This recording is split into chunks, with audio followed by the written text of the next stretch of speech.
Here we are. We're recording. Hello. Okay. Hello. So let's continue talking about the question, what happens to art during a crisis, specifically COVID-19? We're going to consider this a part two Yep. because it's obviously such a huge conversation. And Mm-hmm. now we're just chatting about personally what's happening.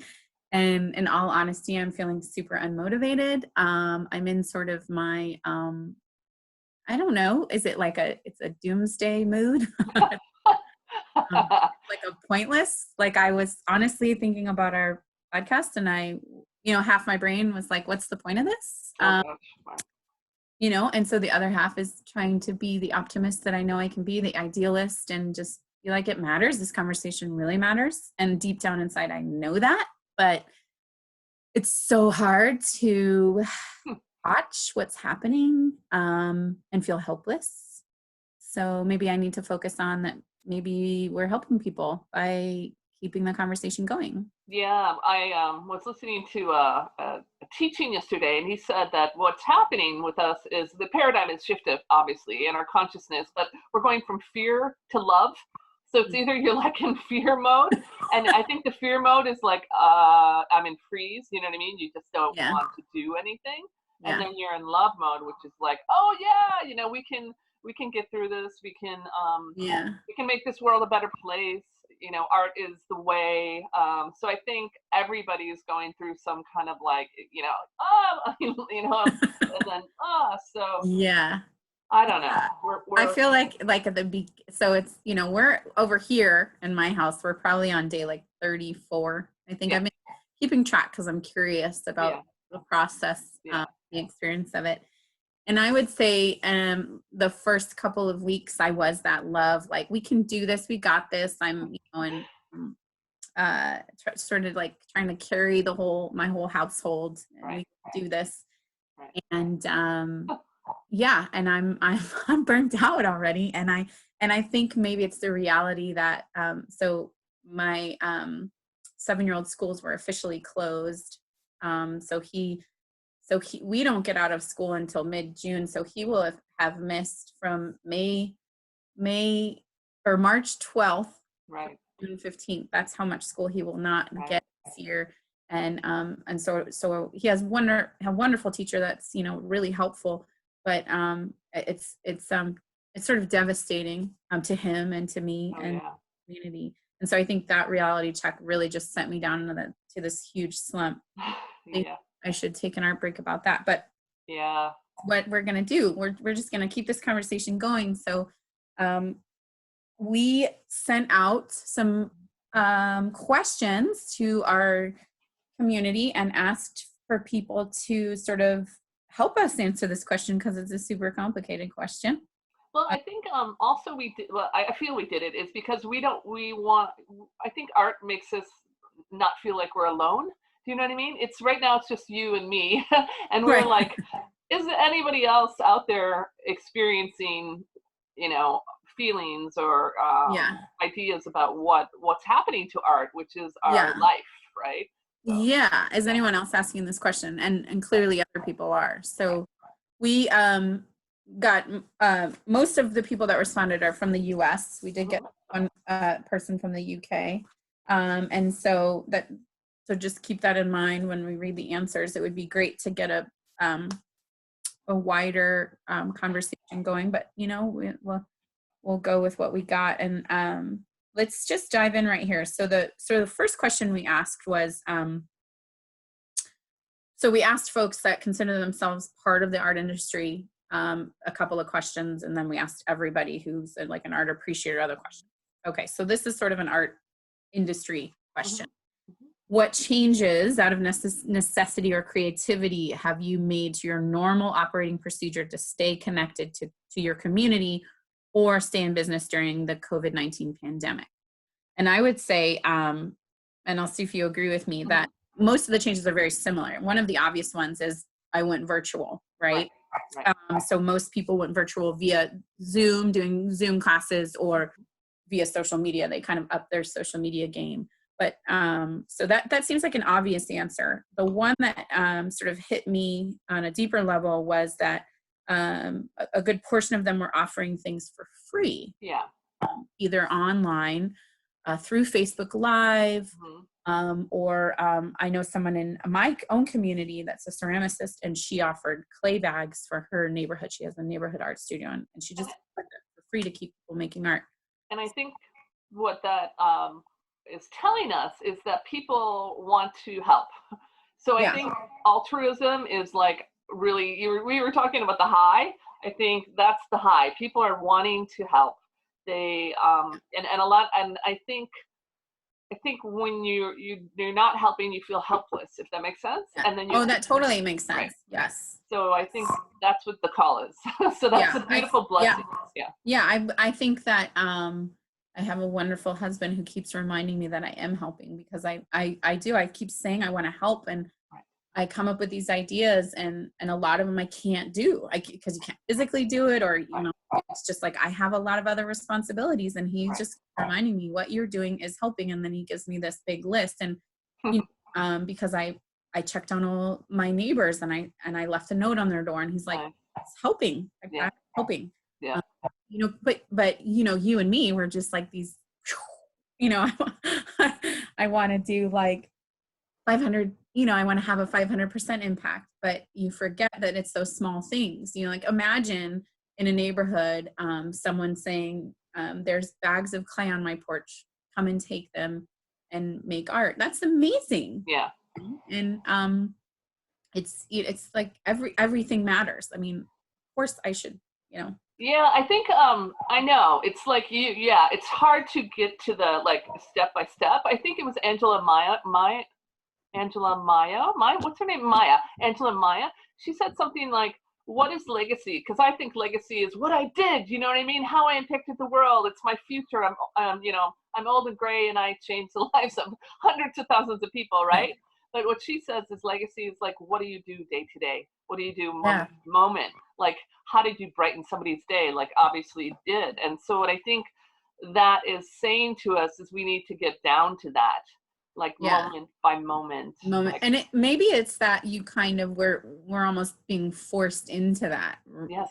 You imagine what your day is like right now, as opposed to what it was 6 weeks ago, is that you do have time, because you're living in this sort of groundhog, I'm referencing the Groundhog Day movie, right? You're living in this, what feels like Groundhog's Day movie, day in and day out, but it kind of gives you time to almost prioritize, not saying that everybody has the time to do this, because not everybody is staying home. There are a lot of people that are not staying home, like our essential workers and things like that. But for folks like you and me who are at home, probably doing the same thing day in and day out, and I mean, focusing on COVID-19 a lot because of just our circumstances, or just because it's hard not to, and then, you just sort of come up with this, like, maybe what's like this tiny thing that I can do to either make me feel better, or make my children feel better, or my neighbors feel better, or feel helping, because I'm seeing so many people help.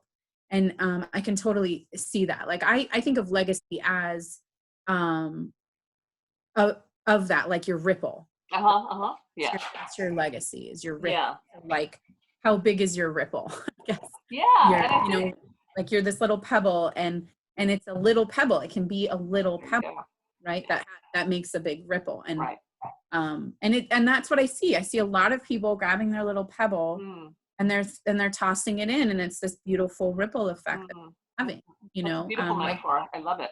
Yeah. And well, I mean, like so many different examples of it. Like my son's favorite subject is PE, because and there's a PE with Joe, who's this guy who lives pretty sure in the UK, and he is doing a half an hour exercise live on YouTube for free every single morning, 5 days a week, so that kids have PE, and he's awesome doing it for free. Yeah. And he's a life body coach, and he's just like, I'm just trying to do my part, and he's making an absolutely huge impact. Yeah. So I don't know. I like that. That's what gives me hope, right? Is when that's very hopeful. People are really giving there, and also I think what has come up for me is when we get obviously nothing will ever be the same again. I mean, never, right? And our consciousness is changing on some level. So what I'm thinking about, what I'm dreaming is like, how can I be a better person? If that makes sense. Like, what do I want to be? What do I want to do? What do I want to vision when this is done? You know? Yeah. So I that's feel like what you've been talking about, you're like shedding, you know, shedding. you know what I mean? Like you purged I did. and now you're sort of, you're becoming like, and I think a lot of people are doing this, right? Because you're almost forced to, but then it's almost this process that you're going through is like, what's essential, Right. you know? Right. We're learning that by being forced into it, by not having the things readily available to them. Right. And, you know, like I heard someone say, I guess I've never thought about toilet paper as much as I did before. You know, you learn all the things you take for granted, but you also think about what's really important in your life. Right. That is really important. And yeah. And so I feel like that's kind of the process you're going through is like what is really important? Like, what do I really need to keep? Right. That's sort of the thinking process. But also if like I need to create space for this new world that is being created for me, but also I want to create for myself. Right. Right. And so it's an opportunity on some level. But again, it's like you. It's like a devastating opportunity. Yeah, yeah. But I mean. Yeah, yeah. Anyway. All right, let's. I mean, speaking of that, that's basically what you're talking about. The third question we asked was, how do you think the art world will change for better or worse because of COVID-19? You know, pretty complicated question. Yeah. Did you have any comments that you liked that you wanted to go over? I'm looking at them right now. I highlighted a whole bunch of them because they were really interesting. I think I like this one. I think it's from Ray Luskin. She says, I think artists, creative activists will change the world going forward. New ideas, platforms. I believe that we as a society are going to delve more into writing and creative expressions as a self-care healing tool. It has been there for trauma patients for years. Now this is our worldwide challenge. So I thought that was beautiful. Yeah, so it's been kind of like, we've been saying this for 12 years, like you said, that taking an art break, making art is actually for your well-being. But I think people are really understanding that right now because it was like art therapy, you know what I mean? It was kind of in this little box. And now it's like, we all need art therapy. So it's for everybody. Yeah. Right. Yeah, I like this. We've got one here that says, my hope is that people are realizing that creativity and art is essential during tough times. I know that personally, I have found much comfort in making and viewing art in my home and digitally during this time. Yeah. So that that person is benefiting from all of the virtualization that's happening, but also is an artist herself. So she's, you know, on that hopeful space that you and I were talking about last conversation, which is we hope that people realize how important art is. And then I saw like art creates solutions, art brings us together, art sets us free, art matters more than ever. Oh, I want to share this with you. So the UNESCO Foundation has developed something called the RESIL art movement. And this is basically they're getting artists together because it's like resilient, but Zilliard. Art movement, art movement. And it says their tagline is, people need culture. Culture makes us resilient and gives us hope. It reminds us we are not alone. So they're bringing together artists, pretty renowned ones, to debate about what we're talking about at the moment. Interesting. So we're kind of doing the macro and they're doing the micro. Yeah. We'll have to listen to that. I love that. And then I also like this as someone as, I think it may become more inclusive, all types of artists because of the online presence of everyone, sort of this shift because you're seeing more online and it's almost becoming, you know, about everybody. I love that. I believe we will see more collaborations and folks trying new ways of creativity. That brings up to me, you know, because here in Los Angeles, they are saying we're going to have to socially, physically have distance till 2021, potentially 2022. Right. Yeah. So just think about it. What about art workshops? What about gallery shows? Like, how is that going to transform the art Yeah. gatherings or art events? Well, yeah, I mean, it's interesting because you and I constantly talk. I mean, I think we're 90% sure that Art Break Day is going to have to be virtual this year. Right. One of the biggest impacts that Art Break Day has is that it connects people. It has people who have never, literally that physically have never sat down next to each other, sitting down next to each other and having a conversation. Right. So that forces you and me to think about outside the box and creatively of how do we create that scenario virtually. I forgot who was doing it, but I saw it was a collective of maybe, I don't know, 20 artists, but they spelled out a word. So you say it be art I love skills, that. right? So you would have Yeah. the A, right? And then you would take a Yeah. photo of yourself, and then I would have the R, and then Krupa in That's India so would have the cool. T. So Yeah. we might consider doing something like that, where we Yeah. create a Art Break Day mantra through people Yeah. doing that. Yeah. Yeah, I mean, you know me. I mentioned that organization Hit Record all the time. I think I joined them right when the beginning. I've never I've never done a project, but I just watched it a lot of the times. Right. It's very similar in terms of this answer in terms of collaboration. And that's all. It's basically based on that. It's based on collaboration. Now it's based on collaboration between people who already make art. And so I want to figure out how you and I can get people who aren't inclined to ever even sign up for Hit Record. How do we get those folks? That's what's been on top of my mind, is that I love the notion that people will be more aware of the benefits of art and possibly more sort of primed to give it a try. Talking about that last conversation, that almost like forced into it due to like, oh my gosh, what am I going to do? That reminds me of this other answer we got. It's a different question, but I loved it. So, how do you think the art world will change? No, wait, that's the same question. Yes, it's this one right here. This person said that that people will sort of broaden their definition of creativity, which is you and I are constantly trying to do in terms of like, what is an art break, right?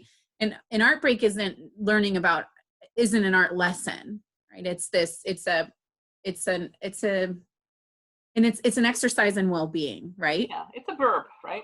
Yeah. And so she talks about the fact that she says, my daughter and husband,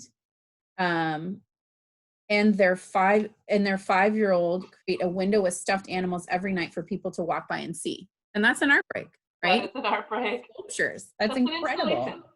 Yeah. And then, and then I just love this. And it says, I used to give talks and would say, you are creative on a snow day. Now imagine that 100 days in a row. And that's sort of what we're experiencing, right? We're experiencing a month-long snow day. So yeah, maybe like a couple years long. But I think this is my thinking, my projecting. I think people will be like, I have nothing to lose. I'll just try it. I mean, you know what? I've been in lockdown for over 30 a month, right? Yeah. And it's like, at some point you hit the wall and you're like, okay, I'm going to try something new. I can't just, right. Because I've been doing the, we called it freeze thing, purging and cleaning, but also doing nothing except watching the news. Yeah. And then yesterday I'm like, oh my God, I signed up for a workshop, a class. I'm going to jump on and start it, which I should have started a month ago. And I even thought it was over. I thought that I had missed the whole workshop, and it's actually going to be live today. So it was only a week later. So, it's so weird. Time is crazy right now. Yeah. Oh yeah. Yeah, for sure. So I think that, you have nothing to lose at this moment. So, be creative. I think that's what this calling, that we have to get creative, like on crazy levels. Yeah. Speaking of getting creative, so we asked the question, like, has your creativity been stifled or sparked? And then also at the same, has your art changed in any way? Mm-hmm. So the people who are still making art would say like half and half are still creating the same kind of art. Same way, yeah. Half of the people are actually trying something new, just like you were saying. So if artists are trying something new, maybe like just general folks will will try something new and just try art. I think that would be awesome. I thought this was interesting in terms of the sparked or stifled question. We asked, has your creativity been sparked or stifled? And this is a reality check right here. Yeah. My creativity has been stifled. However, I was already mid-project before social distancing guidelines were mandated and schools closed. So I've been able to plug away at my project bit by bit. Some days I don't want to make anything. Other days I want to, but I don't have the time or space. My art desk is now my husband's work from home desk. More on my mind and less time or mental capacity for art, which can feel like a hobby or more frivolous than other tasks that needs to get done. Oh, wow. So it feels like this person is categorizing art as less of a priority because there's too much on. So it's almost like they, they are already, right. So school's closed, so they have kids that they're having to manage. And I can totally empathize with that. It's like you're spending so much time and trying to just like, balance all and I also have a husband who is working from home now too. Did you write that? I'm kidding. Yeah. And so, no, I did not write this. I know me. But so I guess I try to do like itty bitty art breaks, where, we always constantly say it only takes 5 minutes, and it really does. It's like, I've been doing a lot of listening lately. I've been going outside, and I have this sort of art project in my head, sort of the sounds of social distancing. Oh. And I just have this idea of, so it's like, I can feel that. So this is like me creating a whole new art project because of COVID-19. Well, that was one person said that about the art. I think there'll be a flood of new art coming into the world from all of the artists stuck inside. I hope to see some COVID-19 art exhibitions popping up when it's all safe. So that's kind of, I think, but you were talking about the woman who said, I'm overwhelmed. She's in overwhelm. So it's like, she can't even think about art. And then she's like, it's so overwhelmed that she's like, oh, it's frivolous. It's like, I think what's going on right now is people are extremely emotional. And these emotions are also the collective emotions. So she's tapping into probably every mom who has 3 kids home, you know what I mean? And is trying to figure out like how to keep them entertained and has a husband home. So it's like, maybe we should think about that for our next podcast. It's like the emotions that our people are feeling during this time, like overwhelm. How do you overcome overwhelm? How do you overcome I have no motivation. I just am attached to the news channel because I don't know what the hell's going on. Maybe kind of like, because there are solutions, and it's almost like you said. How can art be the solution for the sort of the emotions that are revolving around COVID-19? Yeah, I think that's important. Because I would say, overwhelming. I mean, we also have someone here that says that they feel bad about not creating, and that makes me so sad, right? There's guilt attached to that. Oh, guilt, yeah. And so I think there's a lot of guilt. I have a little guilt about that. I'm having a huge identity crisis. I had to close down my bake shop because I just closed it right away because I was just like, well, I got to take care of my kids. I got to figure this out. And so I've been talking about like reopening it, and it's delivery based. So it's like it's doable for it. Yeah. But it's also, I don't know. I'm in a big, just like everybody, I'm in a big, I don't know. Do people want that? Is that helpful? And that's my question, is like all the time. I want to help. Is it helpful? Is it helpful? And I think delivering guilty is helpful. I think delivering decadent sweets are helpful. I had a thought. What was it? I just lost it. The thought. The guilt. You said you felt guilt as well. I feel guilty about not creating, and I do also feel guilty, like you said, about not doing enough. Do you know what I mean? Like because I have my other project called the Harmonia Institute, where I could be doing workshops online, and I just, I feel like I've hit the wall. But also, what comes to mind when you were talking about I'm in an identity crisis, right? Mhm. What has happened with our world is it's never going to be the same, but everything that we knew that was like kind of we did the same thing, you know what I mean? You took your kids to school, you had this Right. time, that's all gone. Yes. So and humans are very, I think we talked about this at another time. We love security. So now all our security is gone. It's gone. Yeah. So so what do you do and how do you reinvent yourself or what do you look like and how does that, you know what I mean? It's almost like Yeah. I think this is also we're and back to be in the present moment. And then like it's okay, like it's we're going back to that the quote about the legacy. It's like these little steps about just being in this moment. Like you and I are talking right now, we're trying to we're asking people what's going on and trying to figure it out and trying to help, but also help ourselves. Like what is happening in the present moment, and then vision a brighter future.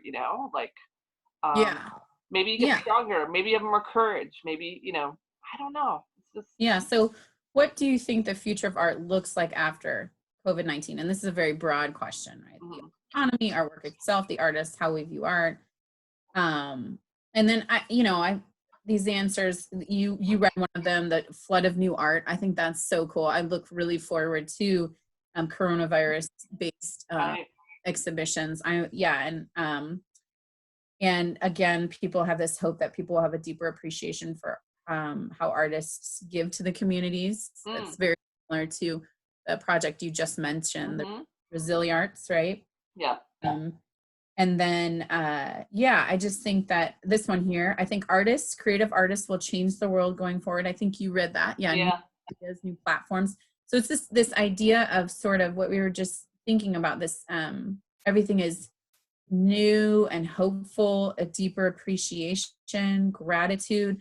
I feel it will inspire those who don't consider them artists to try their hands something new. Yeah. After all, we have a lot of time now to, right? You and I have been mentioning that quite, you know, quite often. Yeah, and this person, the patrons of art are constantly evolving, educating themselves, and making more sophisticated choices. The period is a rest period. Yeah. They will I- come back knowing what they want. So that's Yeah. the artists, right, coming back, and then the patrons can rest and figure out what they want from the art world. That's interesting. It's an interesting, Yeah. yeah. That's a different take. For me, I think Yeah. art, like that movement, art does make us resilient.